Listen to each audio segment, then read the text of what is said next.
Agora sim, boa noite a todos. Primeiramente, eu quero agradecer a todos vocês por terem vindo até aqui hoje.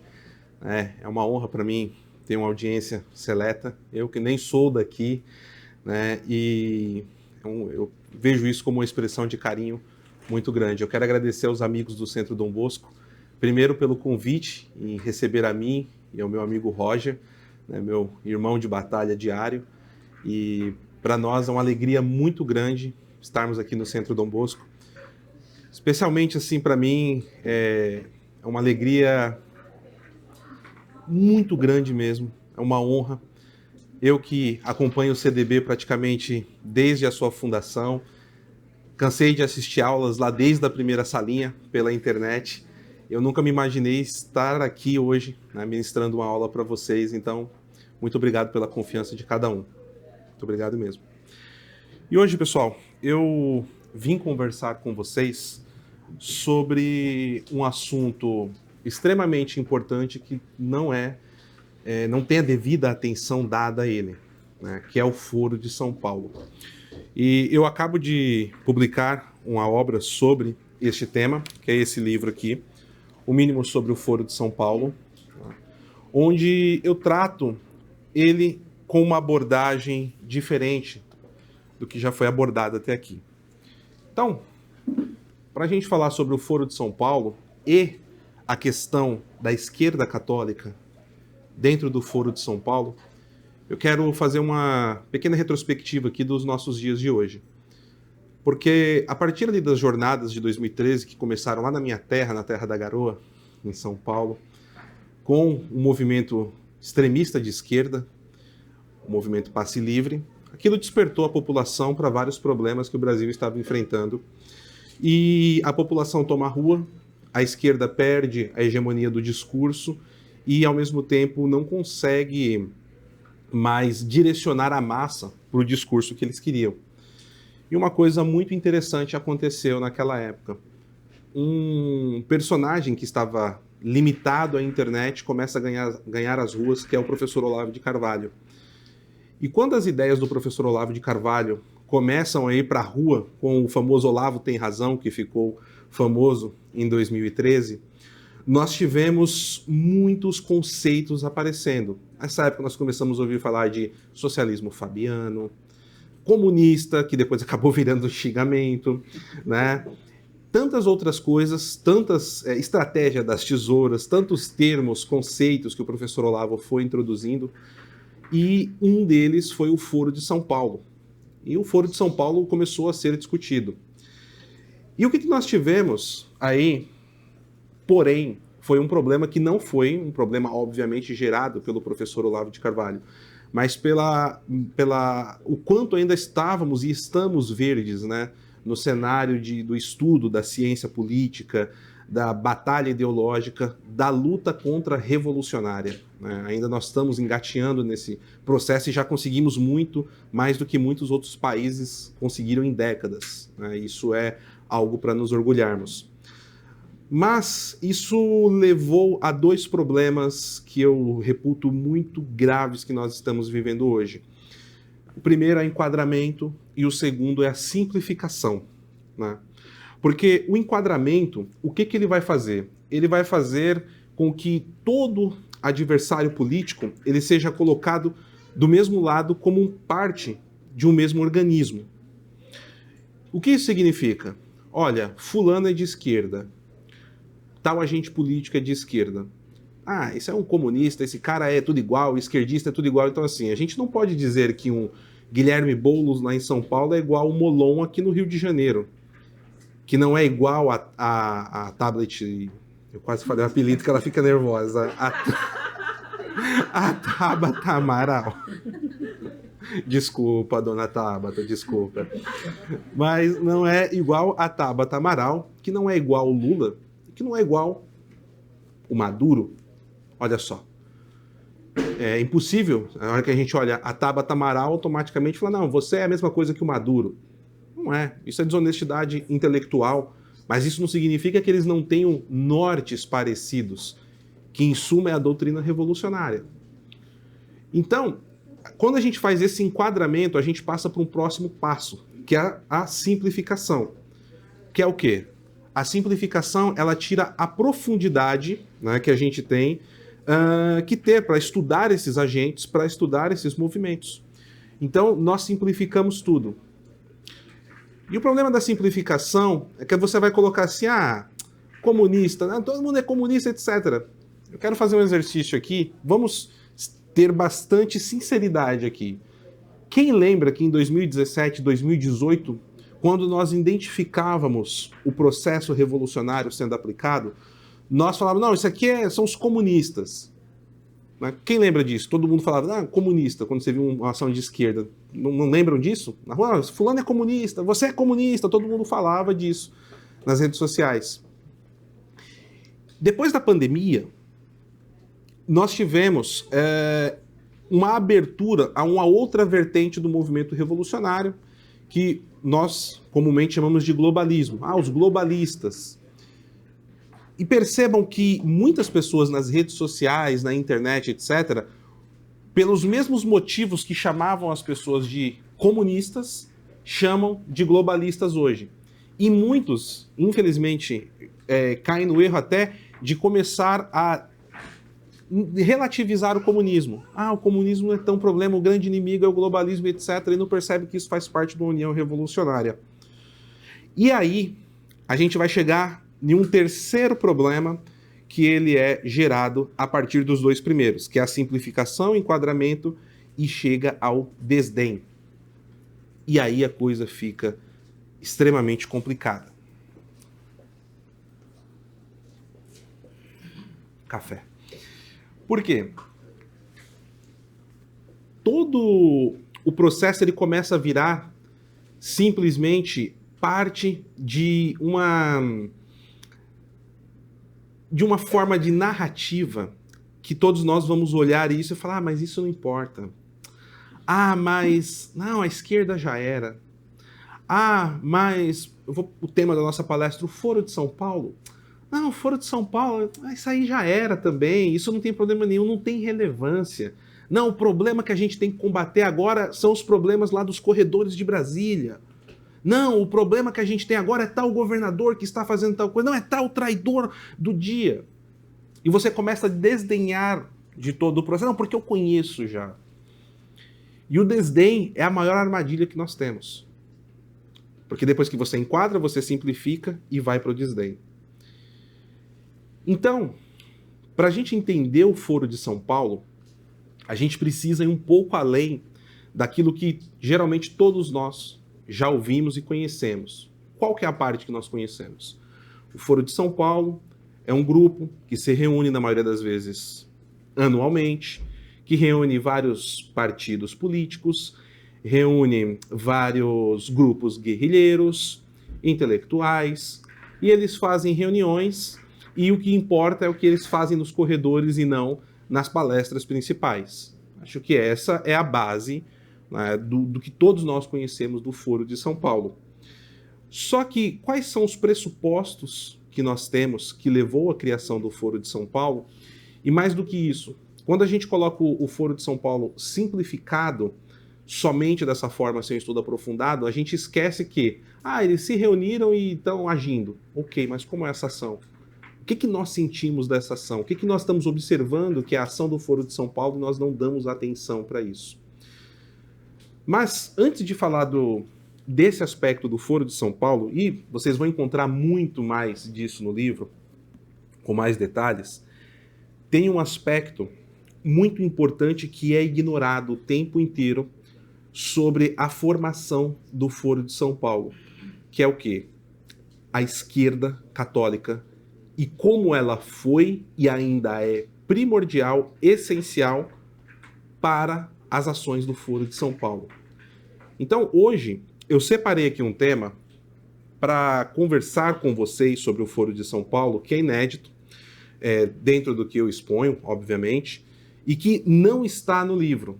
Por quê? Pela proposta editorial dele, eu não podia fazer um livro tão grande. E aqui fala-se sobre a esquerda católica, mas não com os detalhes que eu vou trazer para vocês, que espero um dia ter a oportunidade de colocar em uma segunda edição da obra. A esquerda católica, ela foi instrumentalizada já por muito tempo. Aqui eu não vou voltar a todo esse processo, mas a gente precisa entender que uma coisa que nós sempre falamos sobre o Foro de São Paulo é que ele foi fundado por Fidel Castro e Lula. E como foi esse processo? O Lula, qual que é a raiz dele dentro do Foro de São Paulo? E é isso que a gente vai desvendar aqui um pouquinho. Então, antes de continuar, eu quero traçar duas modalidades de processo de infiltração comunista dentro da Igreja Católica. E aqui eu vou recorrer a um gigante, a Dr. Plínio Corrêa de Oliveira. Eu vou ler um pequeno trecho do que ele coloca no seu livro sobre a reforma agrária, questão de consciência.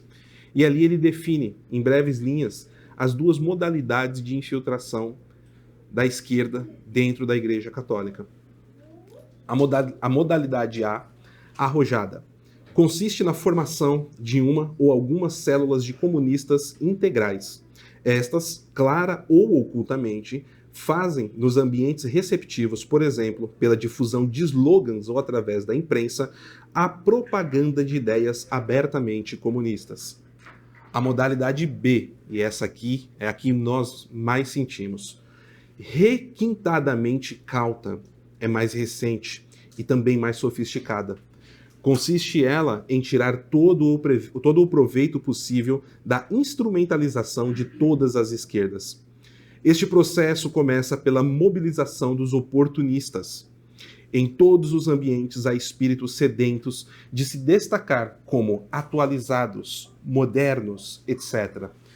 Pois estes qualificativos os põem em foco, lhes dão prestígio e liderança. A difusão de literatura esquerdista proporciona a tais elementos ocasião de conhecer as ideias, os clichês, os slogans e as reivindicações cujo lançamento lhes dará ensejo de tomarem atitudes ousadas e no vento, nas emissoras de televisão e de rádio, como também na imprensa. Um pedido de publicidade para tais atitudes encontrará ambiente favorável. É a escalada da notoriedade que começa. Eu tenho certeza que muitos de vocês começaram a pensar em vários elementos do clero católico que estão na TV, que têm acesso a rádios, programas de televisão e vendem uma igreja muito distante daquela que é a real Igreja Católica, não é verdade? Continuando para fechar, nem tudo isso, porém, se reduz a um oportunismo calculista e insincero. Os sonhadores, como também os novidadeiros, amam facilmente as novidades, e os homens propõem de bom grado para as ideias cujo proselitismo lhes lisonjeia as ambições. Outra classe que nós enxergamos muito hoje infiltrada dentro do clero, né? Desde padres a freis, infelizmente até a bispos. Né? Porque a gente fala, não, tal clérigo ele está muito ali na política, né? Se enquadra bem aqui nesse último aspecto. E, curiosamente, esse segundo processo ele é muito mais lento, né? E ele foi o escolhido para ser implementado no Brasil. E a gente vê que esse processo começa ali nos anos 70, anos 80 de maneira mais efetiva, e até hoje nós estamos sofrendo muito isso no Brasil. Eu canso de conversar com pessoas que dizem, olha, eu moro numa cidade pequena, a paróquia da minha cidade é totalmente voltada à teologia da libertação, eu tenho dificuldade para ir numa boa missa, às vezes quem pode ir para muito distante. Isso é sinal desse processo que foi aplicado. Mas a gente vai precisar voltar para entender esse processo e aonde que o Foro de São Paulo vai entrar na questão da esquerda católica, a um país que todo mundo está falando hoje, graças a Deus, e está em evidência, que é a Nicarágua. Todos nós estamos falando muito da Nicarágua hoje em dia, da perseguição de Daniel Ortega. E a gente precisa entender um pouco a importância da Nicarágua nesse processo. Quando Fidel Castro ele faz a Revolução Cubana com seu irmão, com a sua irmã também, né, e com Che Guevara entre outros, eles fizeram algo que já era inesperado. A Revolução Comunista, liderada pela União Soviética, já estava abandonando as ideias da revolução pelas armas no restante do mundo. Tanto é, fato pouco conhecido, que o Partido Comunista Cubano não apoiava Fidel Castro, apoiava Fulgêncio Batista, que era o ditador da ilha. Quando há a revolução e eles tomam o poder, os comunistas passam a apoiar Fidel a partir do comando central do Kremlin na União Soviética, né, o Kremlin hoje na Rússia. E a partir de então, Fidel ele procura uma aproximação na Venezuela, não consegue com Rúmulo Betancourt. Né? Eu vou pular os detalhes, né? Aí, se vocês quiserem os detalhes, eu vou ficar aqui a noite inteira, mas isso está no livro.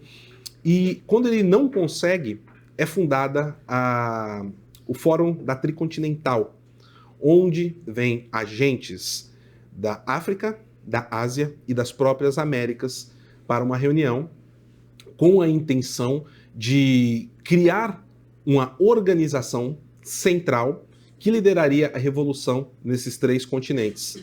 Mais especificamente, na África e na América, fica definido que Havana seria a central de ação para as ações revolucionárias, fomento, treinamento, espionagem, guerrilha, contra-informação, etc, etc, etc.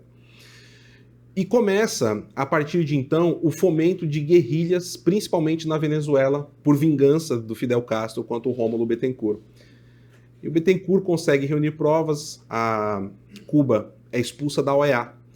E aí, a partir de então, de uma ideia de Allende, do Chile, é criada a OLAS. E a OLAS seria feita para tentar substituir a OEA ao longo do tempo, não logrou êxito. E começa um movimento de guerrilhas. Então, várias guerrilhas começam a surgir, inclusive as famosas aqui do Brasil, de 64, entre outras. E esse movimento começa a se espalhar. Aqui no Brasil já sabemos de vários personagens que até hoje estão na política, foram para Cuba treinar e etc, etc. E o mesmo aconteceu na Nicarágua. E na Nicarágua, o ponto principal era a Frente Sandinista. E a Frente Sandinista tentou um golpe de Estado em 1978 e foi fracassado. E foi fracassado porque ela era dividida em 3 frentes. Né? Uma dos estudantes, uma era dos estudantes, a segunda, agora vocês me perdoam, minha memória vai me trair, e a terceira frente era dos trabalhadores, que era liderada pelo Ortega e pelo irmão dele. E eles não conseguiram, por conta das divisões e das brigas internas, coordenar tudo isso. Fidel, na historiografia mais comum, é posto como aquele que financiou a Revolução Sandinista. Só que o papel dele é muito mais importante. Ele levou essas 3 frentes de liderança para Havana e lá ele reorganiza eles, cola as partes que estavam quebradas na relação, e a partir daí eles partem para uma nova ofensiva em 1979. E essa ofensiva logra êxito, derrubam a ditadura do Somoza. Quem aqui assistiu o debate de domingo entre o Lula e o Bolsonaro? Vocês lembram do Lula falando da ditadura dos Somozas no debate? Ali naquele debate foi dito muita coisa, pessoal. Ali o Foro de São Paulo foi discutido muito bem. E o problema é que os conceitos não estão claros para que a gente consiga absorver tudo que foi dito ali. O Lula falou da ditadura. Mas a Frente Sandinista tomou o poder porque ela tinha a ditadura dos Somozas. É verdade, tinha uma ditadura dos Somozas. E foi um movimento parecido com o que queriam fazer em 64 aqui. Né? Quando os militares sobem ao poder, eu quero derrubar uma ditadura para colocar outra. E aí, o que nós temos nesse interim?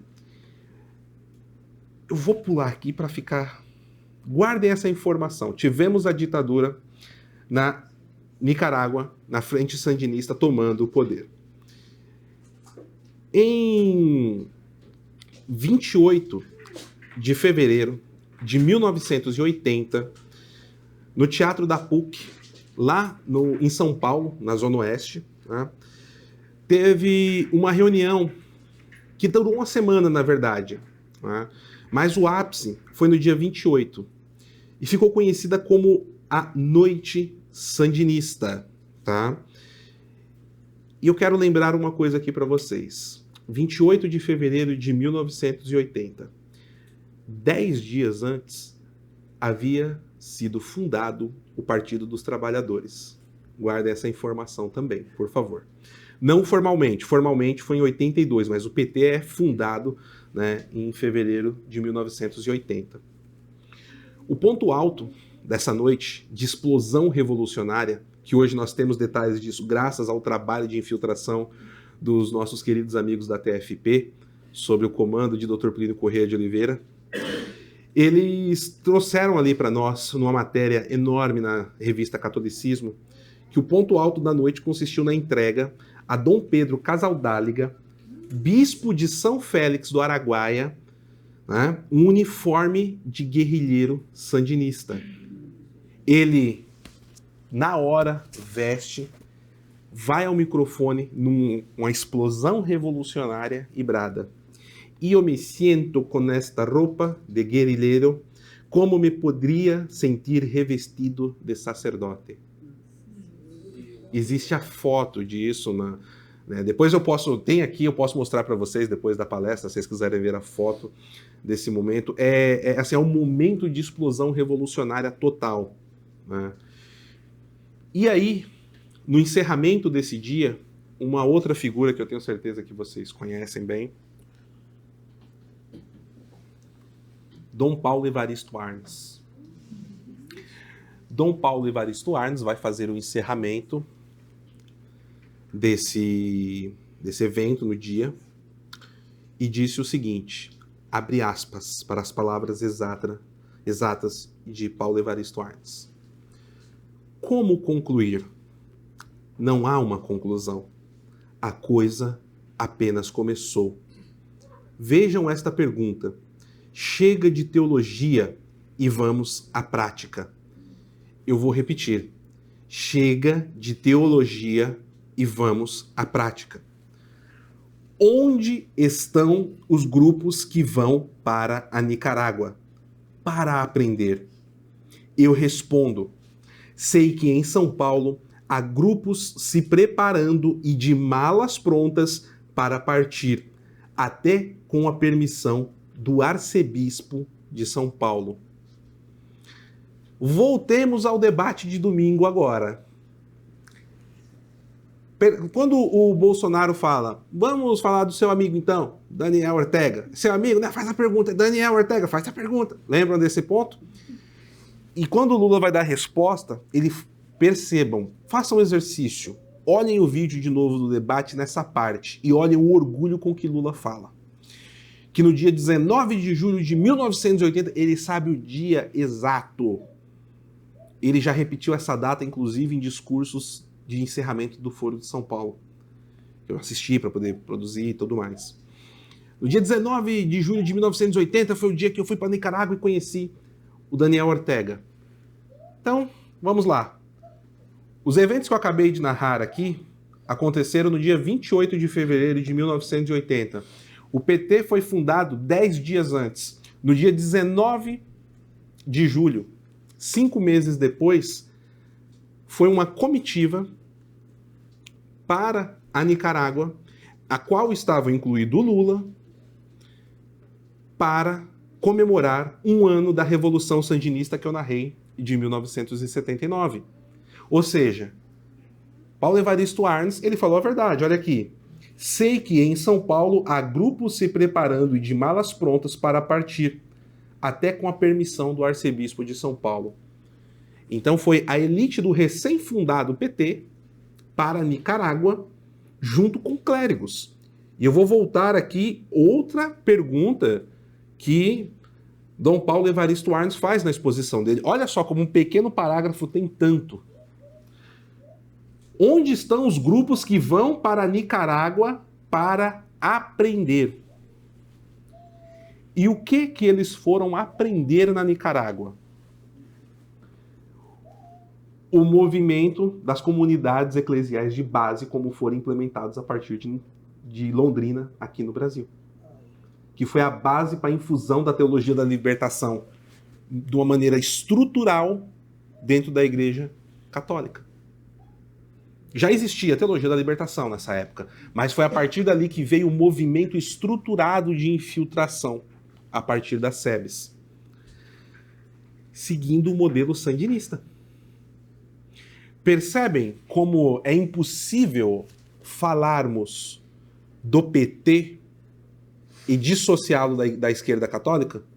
É impossível. Não é possível. Fazer isso é prestar serviço à mentira. É prestar serviço à mentira.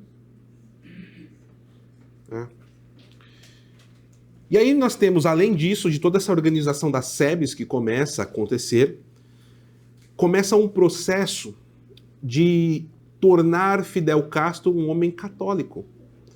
E não foi a primeira vez, porque o Fidel Castro, quando ele ia falar com os campesinos para adentrar a sua revolução, ele não falava que era comunista. Ele ia com um terço no pescoço, se dizia católico, e não falava que não, vamos aqui tomar a luta do proletariado. Não, eu vou dar aqui para vocês certificados de terra. Vocês terão a concessão do seu chãozinho, do seu pedacinho de terra. Já ouviram esse discurso aqui no Brasil? Né? Então, não foi a primeira vez. E aí entra uma figura que vocês também conhecem bem nesse processo aqui. Frei Beto.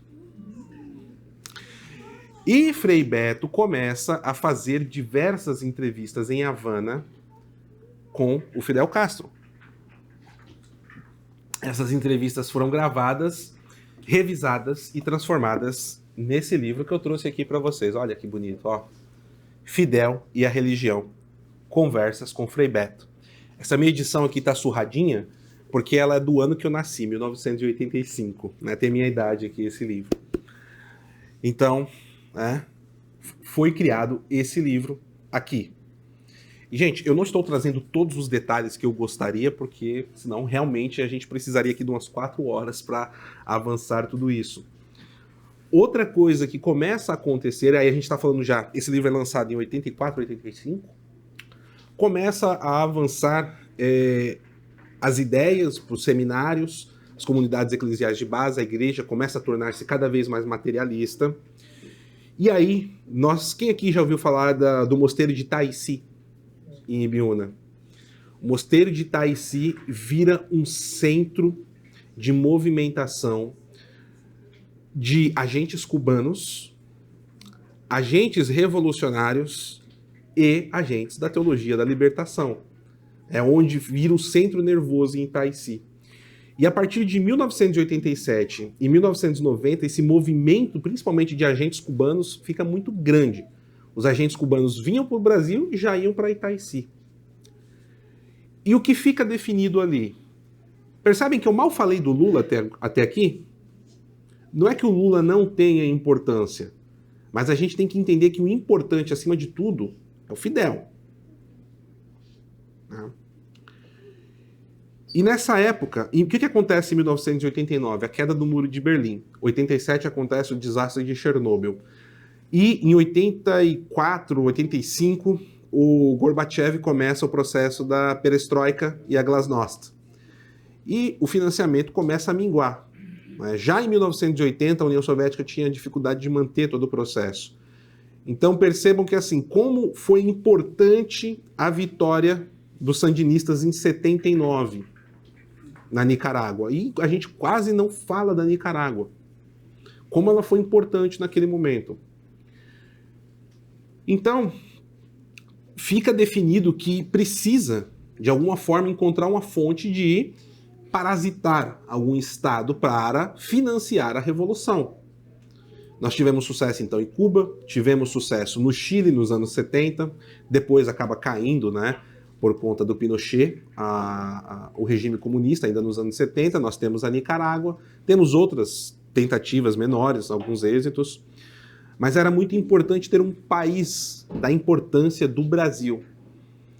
E existia um agente comunista, que vocês conhecem bem aqui no Rio de Janeiro, chamado Leonel Brizola. Só que o Leonel Brizola ele não contava com a confiança de fato do Fidel Castro. Por um entrevero, que existem várias versões, vocês vão encontrar isso no livro, né? Esse entrevero. E tanto que o apelido dele, junto com o Fidel, era El Ratoncito, né? Só para vocês terem uma noção. Depois procurem uma participação do Brizola no Roda Viva, e aí o jornalista pergunta assim, por que o Fidel chama você de El Raton? Vocês vão ver como o Brizola fica possesso com essa história. Ficava, né? É muito divertido. Então, o Fidel ele decide que era necessário que o Lula ganhasse as eleições em 1989 no Brasil. E também fica decidido, nessas reuniões no Mosteiro de Itaici, que se o Lula não vencesse as eleições de 1989, era necessário formar um movimento de união e hegemonia para tentar criar-se uma hegemonia do movimento revolucionário latino-americano. E esse movimento é o Foro de São Paulo, criado em julho de 1990 na cidade de São Paulo. Agora, vocês percebem que assim, eu dei uma definição simplória do Foro de São Paulo no começo, lembram? Depois que eu dei essa explicação de tudo que a esquerda católica fez nos anos 80, nesse bastidor revolucionário, vocês percebem que o germe do Foro de São Paulo já acontecia entre o clero de esquerda no continente inteiro? A ideia, o processo da estruturação do Foro de São Paulo aconteceu 10 anos antes entre o clero vermelho em toda a América Latina. Perceberam isso? O processo já estava acontecendo 10 anos antes. E aí, nós temos, né? Deixa eu só ver quanto tempo mais ou menos eu tenho. Tem bastante tempo ainda, né? Só para mim ir dosando aqui, né? Os pontos que eu vou trazer para vocês. Então, é formado o Foro de São Paulo. E o Foro de São Paulo, no começo, não tem uma adesão muito grande por todos os partidos da América Latina, etc. E a ideia inicial era fazer um primeiro para ver o que acontecia. E muitas delegações vieram para São Paulo meio desacreditadas, né, do que iam ter ali. E eles perceberam ao longo do período do Foro de São Paulo que, poxa, isso aqui pode ser algo maior. E saem de lá já marcando, terminam a primeira reunião do Foro de São Paulo marcando a segunda. O Foro de São Paulo ele começa a ter uma força maior, uma acreditação maior por parte do movimento revolucionário latino-americano no Foro de 1993. Em 1994, o Hugo Chávez, que tinha tentado um golpe de Estado na Venezuela em 92, é preso, depois ele é anistiado. Ele é anistiado, vai fazer um tour pela Venezuela como herói, e aí o Fidel o convida para palestrar na Universidade de Havana. E ali, segundo palavras do próprio Hugo Chávez, quando ele desce do avião e vê Fidel Castro, foi amor à primeira vista. Palavras de Hugo Chávez. E de fato foi, gente. De fato foi. Hugo Chávez para Fidel Castro era como um filho, e Fidel Castro para Hugo Chávez era como um pai, de fato. E Fidel Castro, ele escolhe, isso quando a gente vai analisar os fatos históricos, a historiografia, Fidel Castro, ele escolhe Hugo Chávez para ser o seu sucessor do movimento revolucionário na América Latina. A sucessão em Cuba é outra história. A direção do movimento revolucionário, ele escolhe como aquele que seria o novo El Comandante, Hugo Chávez. E Hugo Chávez começa a ser treinado por Fidel Castro. E nessa mesma época, Hugo Chávez ele participa da sua primeira reunião do Foro de São Paulo. E quem ele conhece? Segundo palavras dele mesmo, Raul Reyes. Alguém aqui sabe quem é Raul Reyes? Exatamente. Ele era um dos comandantes da Farc, assassinado em 2008. Né? E quando ele morre em 2008, o Hugo Chávez ele tinha um programa de TV diário, que ele fazia. E ali ele fala, olha, mataram aqui Oral Reis. Ele conta como conheceu ele na reunião do Foro de São Paulo, abertamente lá na Venezuela. Ele conta na Venezuela, né, o fato. E a gente começa a perceber que o Foro de São Paulo, ele começa a agregar movimentos políticos, ele começa a agregar movimentos guerrilheiros, e em breve Hugo Chávez seria muito importante, né, para começar a movimentar os narcoestados. Então, nesse estágio, entre 94 e 99, com o Fidel Castro, Hugo Chávez começa a aprender o fomento de guerrilhas, né?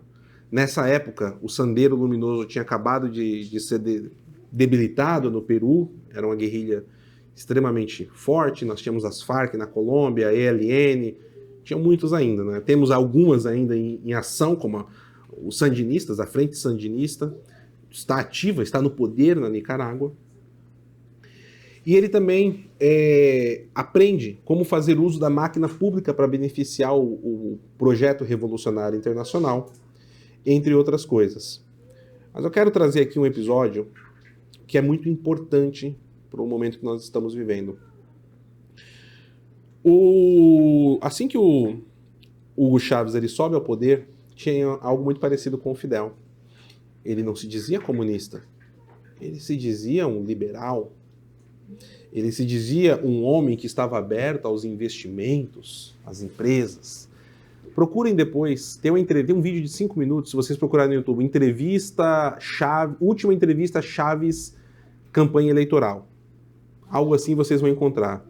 E ele fala com todas as letras, não, eu não sou comunista. Não, ele nega tudo. Tudo. Ganha a eleição, sobe ao poder. E uma das primeiras coisas que Hugo Chávez faz é trazer o aparato cubano para dentro da Venezuela. Um deles foi o Mais Médicos, o que nós convencionalmente chamamos de Mais Médicos no Brasil. Os detalhes, novamente, eu não vou poder trazer tudo, vocês vão encontrar, né, no pequeno livro. Mas tem um ponto que chama a atenção. Ele sentia a necessidade de apoiar as Farc. Só que tinha algo que incomodava o Hugo Chávez, que era a questão da cocaína nas Farc. Os sequestros, os assassinatos, a terrorista, isso não era um problema moral. O problema moral para o Hugo Chávez era o negócio da cocaína, que já era fortíssimo. E a partir de então ele procura o Fidel Castro, e aí o Fidel Castro vira para ele e fala, companheiro, pare disso. Você não está entendendo que através do negócio da cocaína, nós teremos a oportunidade de introjetar o veneno no nosso inimigo, Estados Unidos.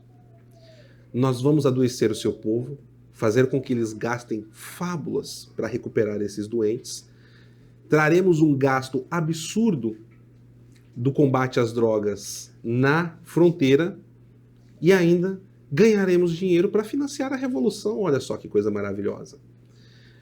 Só qual era o fato que o Hugo Chávez até então não tinha percebido? Que desde os anos 80, Cuba já era um narco-estado. Fidel Castro já instrumentalizava isso. Inclusive, chegou a ter algumas reuniões presenciais em Havana com Pablo Escobar. E aí, as Farc começam a receber apoio da Venezuela e não se sabe exatamente a data, especula-se que entre 2002 e 2004 é criado na Venezuela o Cartel de los Soles. Quem aqui já ouviu falar do Cartel de los Soles? Poucos de vocês. O Cartel de los Soles, resumidamente, é um cartel de narcotráfico comandado a partir das Forças Armadas venezuelanas.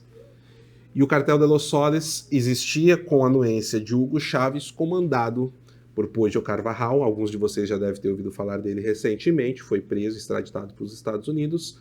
E por Diosdado Cabello. Ele que atualmente é, no papel, o homem mais poderoso da Venezuela, presidente da Assembleia Constituinte. No papel, aqui no livro também vocês vão entender o porquê, né? Eu só estou resumindo, deixando os pontos, né, para quem queira ler, se interessar mais, lembrar desses pontos. mas a Assembleia Constituinte na Venezuela tem poderes acima do judiciário, do legislativo e do executivo. E é presidida pelo Cabejo, aí controlado pelo Maduro.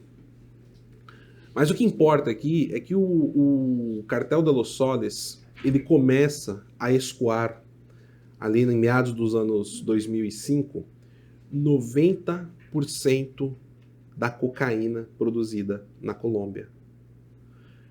Hoje, 2022,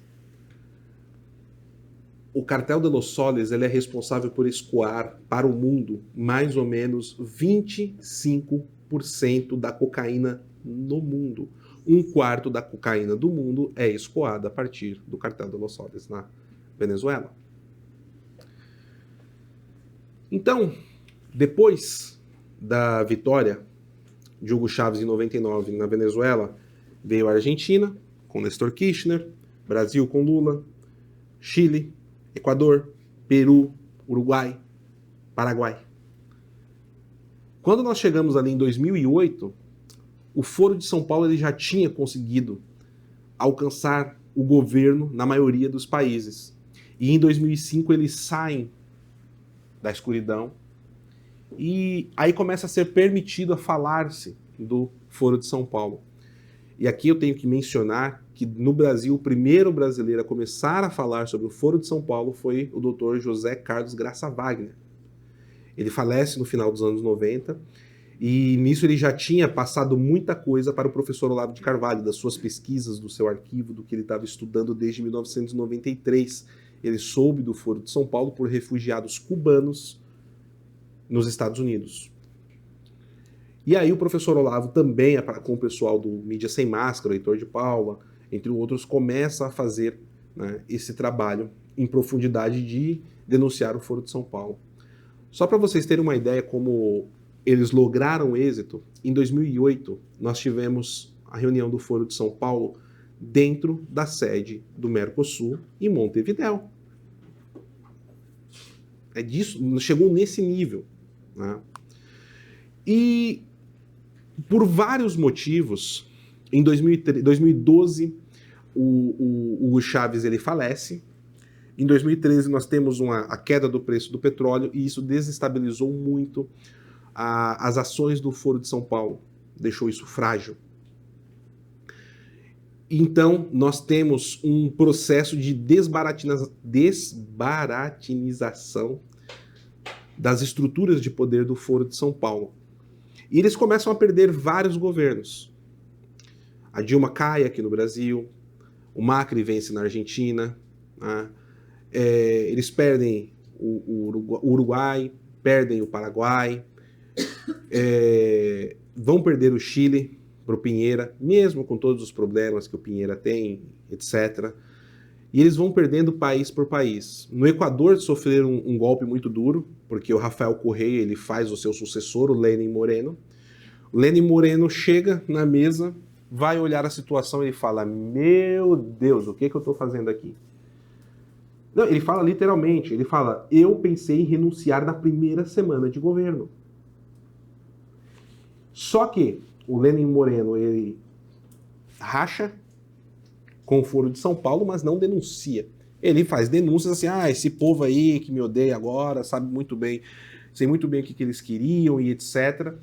Vira um governo de oposição, ainda que de esquerda.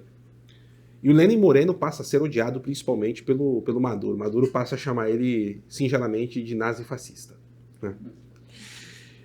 E o que nós temos em 2019, além da posse do presidente Bolsonaro aqui, Donald Trump eleito nos Estados Unidos, é formado o Grupo de Lima, que é diferente do Foro de São Paulo, porque o Grupo de Lima depende muito da ação dos governos que estão no poder, então é limitado, está praticamente terminado já hoje, né? Existe no papel só. Mas, através desse movimento, começa uma estruturação de ação, que vocês vão se lembrar no começo de 2019, que o Maduro quase caiu. Lembram disso? Que o Maduro quase cai em 2019? O Maduro quase cai em 2019 porque, entre outras coisas, o Brasil começa a apoiar diplomaticamente, junto com os Estados Unidos, o movimento da Assembleia Nacional Venezuelana, que é a Assembleia, o Congresso, de fato, os parlamentares, que tiveram o poder usurpado num golpe de Estado em 2017, criando a Assembleia Constituinte, que eu acabei de falar sobre ela agora há pouco. Os detalhes desse processo vocês também, né, têm no livro para entender mais a fundo. E o que aconteceu a partir de então? Maduro estava com as malas prontas. O Juan Guaidó é reconhecido como presidente por diversos países, ainda é, por mais de 50 ou 60 países ele é reconhecido como presidente. O povo estava na rua, uma revolução interna estava acontecendo, uma contra-revolução, melhor dizendo, dentro da Venezuela. O governo estava fragilizado e o Maduro estava literalmente com as malas prontas. Quando chega ali, mais ou menos em março, fevereiro para março, ficou muito claro que os venezuelanos teriam que derrubar o Maduro por si só, que não haveria um movimento externo. E teve uma pessoa que estava de olho para saber se ia ficar um vácuo de poder ou não. E essa pessoa está do outro lado do Atlântico.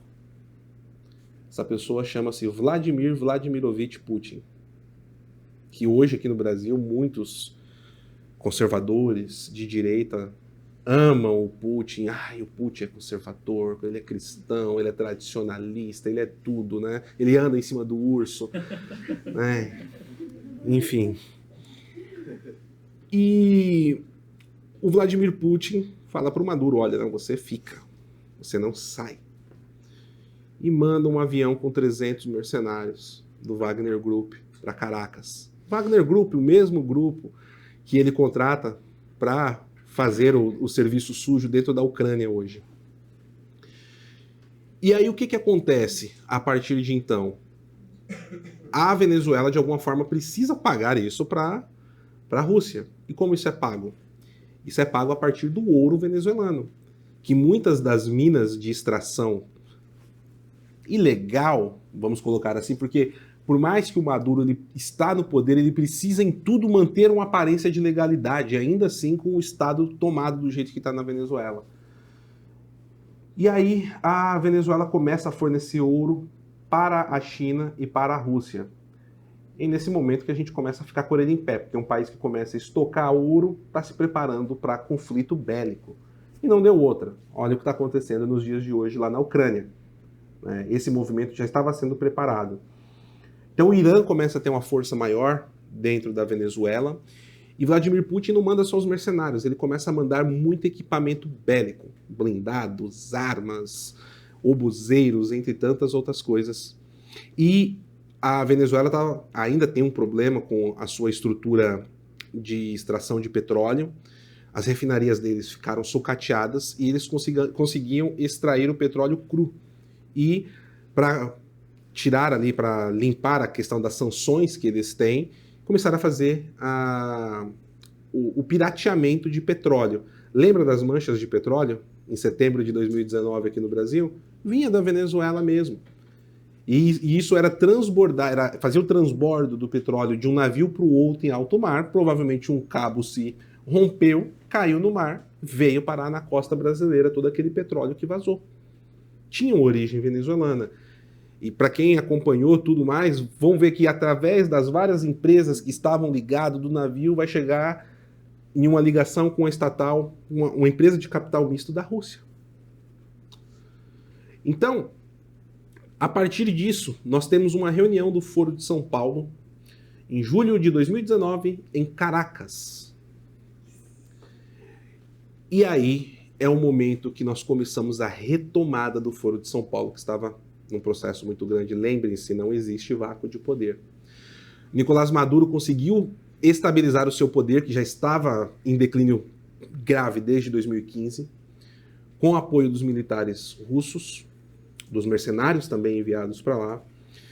E o que nós vimos em novembro de 2019? No segundo semestre de 2019.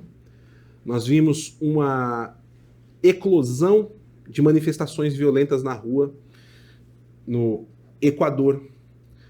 uma revolução política no Peru. O Peru chegou a ficar alguns dias sem Congresso Judiciário Executivo.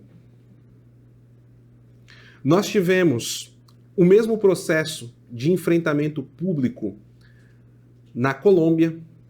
Coincidência ou não, eu não tenho como dizer se isso foi uma coincidência ou não, o Lula foi solto no Brasil. E nós tivemos uma revolução no Chile que foi extremamente violenta. Lembram do que aconteceu no Chile em 2019? Ficou marcado para todos aqui.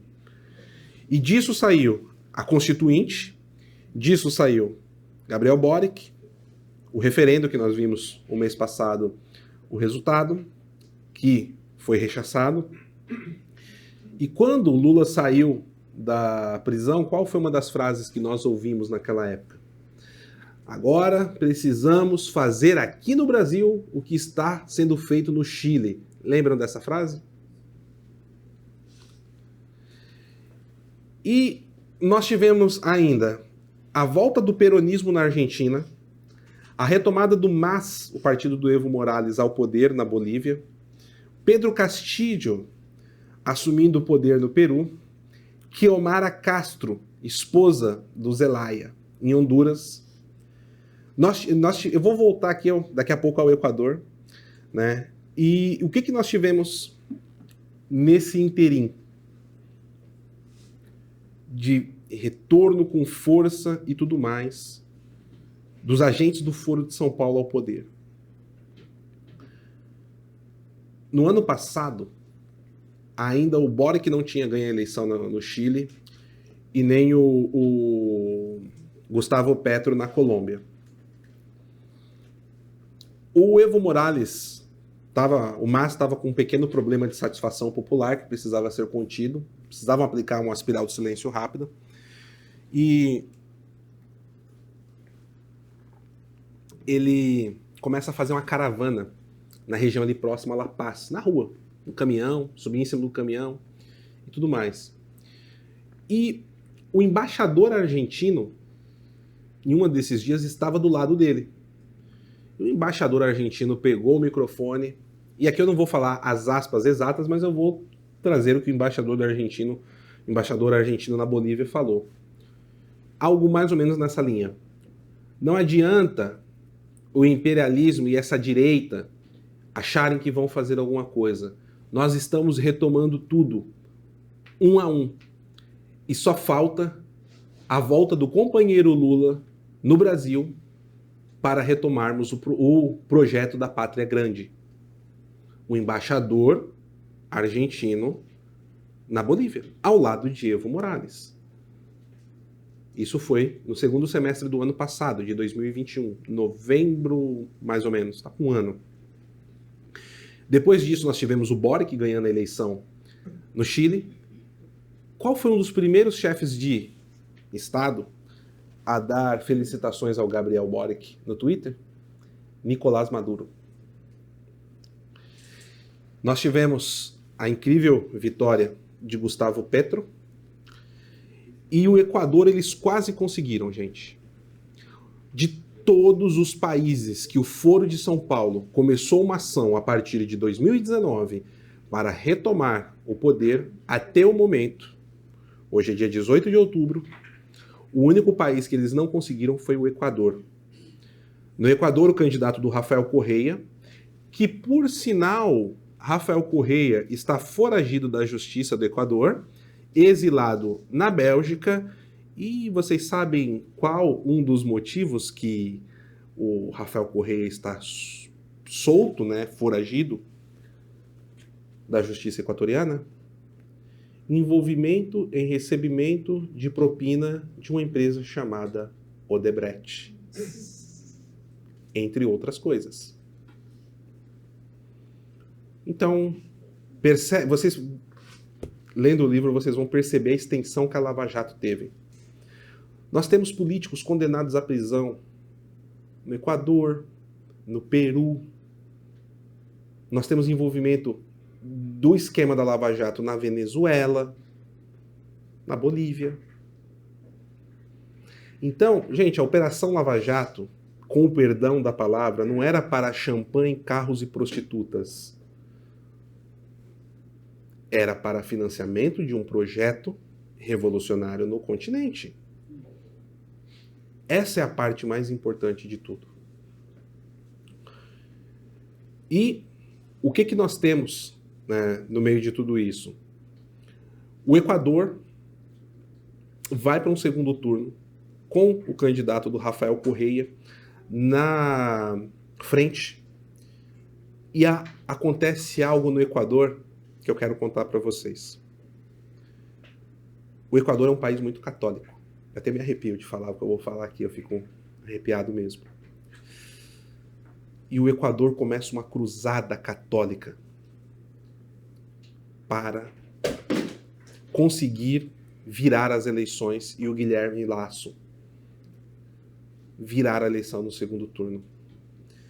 E a TFP equatoriana foi extremamente importante, com campanhas de rua, rosários públicos, com ação católica nas ruas, na internet. Vocês estão percebendo um movimento desse em algum lugar do mundo hoje? E eles conseguiram virar no segundo turno. Graças a Nossa Senhora, o trabalho liderado pela TFP equatoriana, e eles se livraram. E o Guilherme Lasso, ele vence as eleições, só que esse ano o Foro de São Paulo voltou com a mesma estratégia no Equador. Tivemos uma crise enorme, eles começaram a fechar estradas, e o Equador é um país pequeno, e muito da produção deles, que vem da agropecuária, vem da parte das cordilheiras. E o Equador, ele depende muito da produção de flores.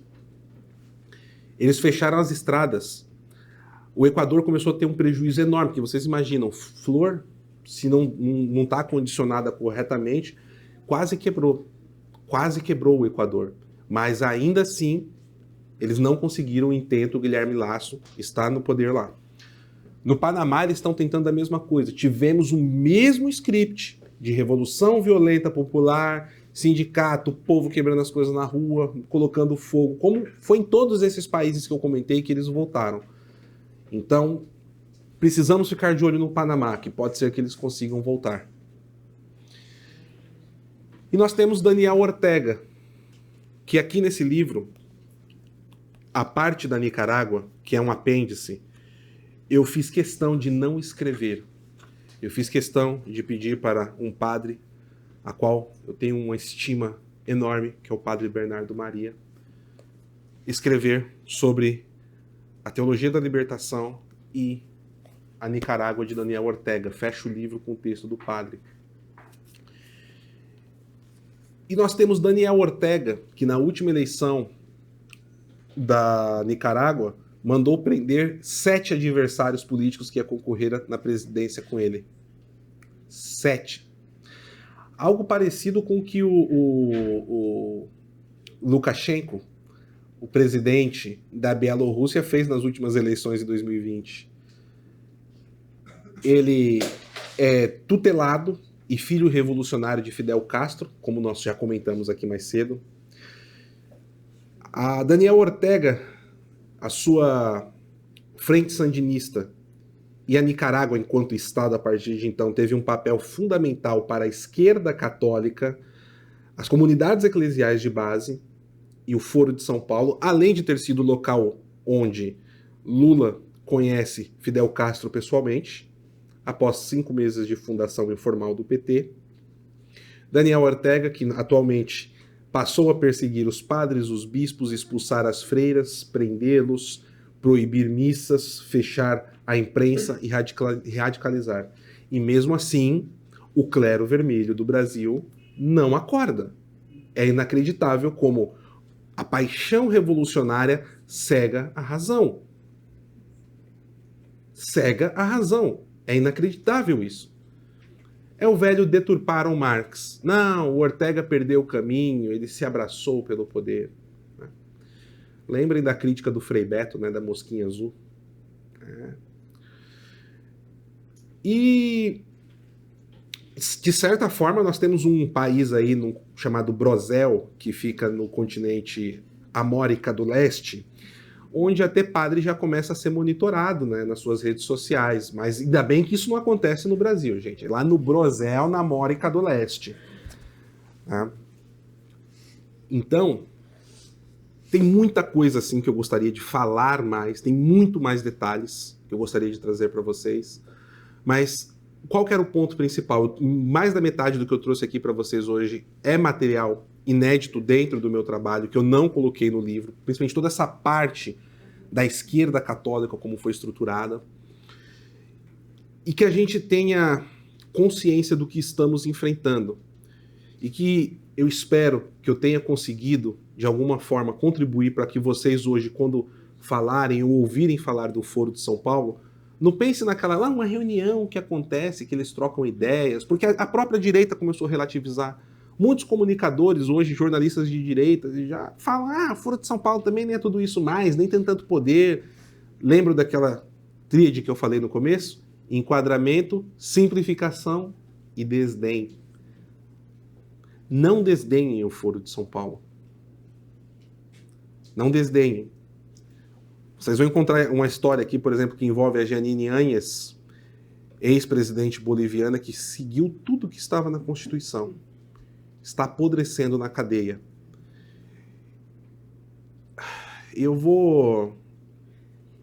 Quando eu estava escrevendo o livro, eu deixei a parte da Bolívia para o final, por conta da Jeanine Áñez. E aconteceu uma coisa comigo que eu fico emocionado só de lembrar. Eu escrevi sobre a Jeanine Áñez chorando, gente. Chorando. Porque a história dessa mulher é uma história triste, o que está sendo feito com ela. A dor dela. Aqui vocês vão encontrar um relato da filha dela. E como esse relato termina é de destruir o coração. É de destruir o coração. Inclusive eu vou pedir que dediquem pelo menos uma dezena do terço de vocês à senhora Jeanine Áñez, que está sofrendo muito. Recentemente, inclusive, o presidente ofereceu asilo político para ela, só que ela está nas mãos do Estado lá. Ela negou, né, esse asilo político. Rezem por ela. Ela precisa de oração. É triste. E o que nós estamos vendo agora durante a campanha eleitoral é um pequeno vislumbre de tudo isso. O Bruno falou aqui do que está acontecendo com o Brasil Paralelo, estão querendo tirar a Jovem Pan do ar. Né? Como tudo isso é possível?